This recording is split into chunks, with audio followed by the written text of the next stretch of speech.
Hello दोस्तों, जीत academy 247 में आपका स्वागत है। और आज के इस वीडियो में मैं आपके साथ शेयर करने वाला हूं रीजनिंग एबिलिटी का शॉर्ट ट्रिक। यह ट्रिक नंबर 2 है, जिसमें मैं आपको बताऊंगा कि इन इक्वालिटी के प्रश्नों को सोल्व करने का एक शानदार ट्रिक क्या है। आप हर एक प्रश्न को सोल्व कर सकते हैं विद इन 10 सेकेंड्स। तो आइए ये बेहतरीन इनइक्वालिटी ट्रिक देखते हैं दोस्तों।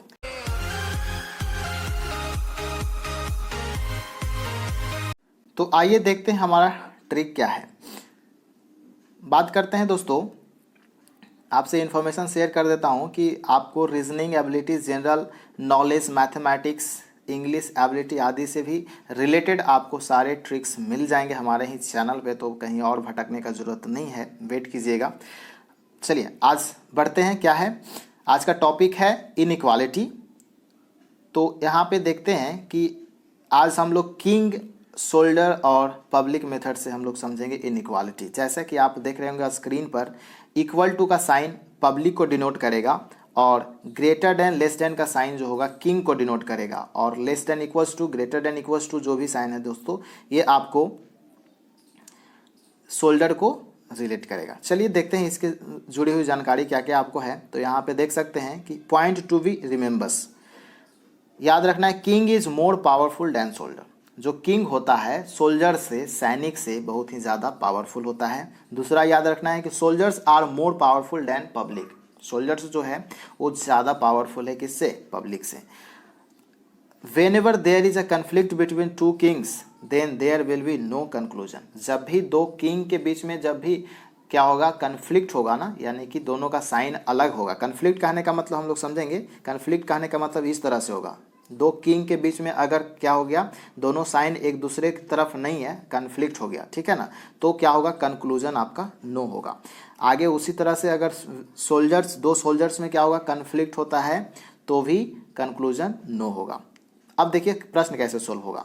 प्रश्न सोल्व करने की तरीका देखिए, यहाँ पे क्या है, ये हिंदी में भी लिखा है। हिंदी में भी आप देख सकते हैं कि राजा सैनिक से ज़्यादा शक्तिशाली है, सैनिक प्रजा से ज़्यादा शक्तिशाली है। जब भी राजा राजा से युद्ध होगा तो कोई परिणाम नहीं होगा, वही जब भी सैनिक सैनिक में युद्ध होगा तो भी कोई परिणाम नहीं होगा।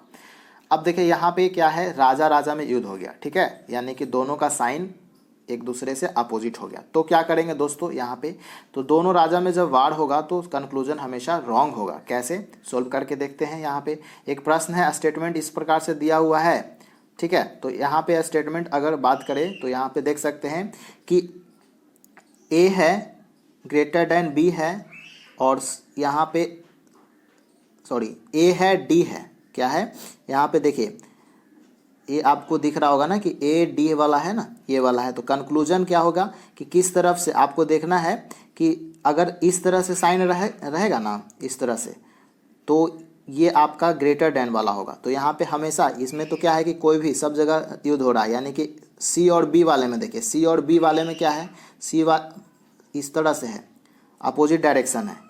इस तरह से भी रहेगा तो भी अपोजिट डायरेक्शन होगा, इस तरह से सेम डायरेक्शन होता है।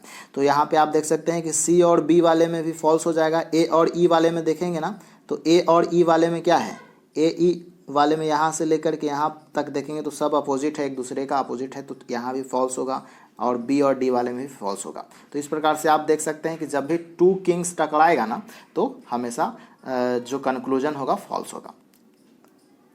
यहाँ पे भी वही बात दिया हुआ है। आगे बात करते हैं नेक्स्ट। अब ये क्या है, ये आपका जो आया, इसमें दो सोल्जर्स टकरा गया, यानी कि सपोज कर रहे हैं कि दो सोल्जर्स में वार हो गया, कन्फ्लिक्ट हो गया, तो भी क्या होगा, आपका कंक्लूजन रॉन्ग होगा। जैसे यहाँ पे आप देख सकते हैं, फिगर्स में भी देख सकते हैं, ए और सी तक अगर देखते हैं फ्रेंड्स, ए और सी तक, यहाँ से ए और सी के बीच में अगर देखें, ए और सी में, तो एक आपका ऐसा आया और एक आपका ऐसा आया, तो ये दोनों कन्फ्लिक्ट हो गया, इस कारण से स्टेटमेंट फॉल होगा।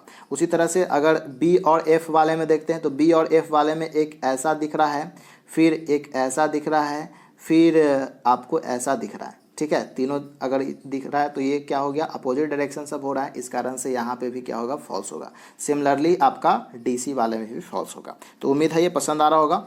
अब देखिए समझ में आ रहा होगा, तो आगे बढ़ते हैं। इसमें लिखा भी है कि in simple way whenever there two science comes in opposite direction the answer will be false. चलिए आगे देखते हैं। अब क्या है, प्रायोरिटी सेट करते हैं। प्रायोरिटी कैसे क्या हुआ, पहला जो प्रायोरिटी होगा वो किंग का होगा, प्रायोरिटी क्या होगा, पहला किंग का होगा, दूसरा होगा सोल्जर का और तीसरा होगा पब्लिक का। अब इसको समझते हैं। सबसे आसान तरीके से इस तरह से देखिए कि यहाँ पे स्टेटमेंट आपको दिया हुआ है, स्टेटमेंट ये आपको दिया है दोस्तों। अब P और Q में अगर देखते हैं तो क्या क्या आता है, जैसे P और Q में देखिए, P और Q में ये दोनों चीज़ आया तो प्रायोरिटी आपका ये वाला के ज़्यादा है प्रायोरिटी, तो यहाँ पे ये वाला चीज़ फॉल्स हो गया और ये वाला ट्रू हो गया। उसी तरह से एस और क्यू वाले में देखिए, एस और क्यू वाले में यहाँ पे अगर देखते हैं तो इक्वल्स टू एक आ रहा है और एक है इस तरह से, तो इसमें प्रायोरिटी किसका ज़्यादा है, इसका प्रायोरिटी ज़्यादा है, तो ये वाला चीज़ ट्रू होगा। अगर इसी को पलट देंगे तो ये फॉल्स हो जाएगा। तो ये 3 केस थे, आपको उम्मीद है समझ में आया होगा। आप भी इसका और भी पार्ट्स आने वाला है, ठीक है। तो to be continue, wait for the next part, उसमें और भी शानदार ट्रिक देखेंगे। तो ये उम्मीद है ये वीडियो पसंद आपको आया होगा दोस्तों। हमारे कुछ मीडिया चैनल से जुड़ना चाहते हैं सोशल मीडिया से, जैसे कि फेसबुक हो गया, ट्विटर हो गया, टेलीग्राम हो गया, इंस्टाग्राम, पिनस्टेट, तो आपको डिस्क्रिप्शन बॉक्स में सभी का लिंक मिल जाएगा, वहाँ से आप जुड़ सकते हैं। हमारा एक वेबसाइट भी है, उसका भी लिंक मैं डिस्क्रिप्शन बॉक्स में दे दूंगा, वहाँ से आपको बहुत सारे मटेरियल्स मिल जाएंगे। इसका PDF मैं आपको लगा दूंगा डिस्क्रिप्शन बॉक्स में ही, या तो आप वेबसाइट से भी जाके ले सकते हैं।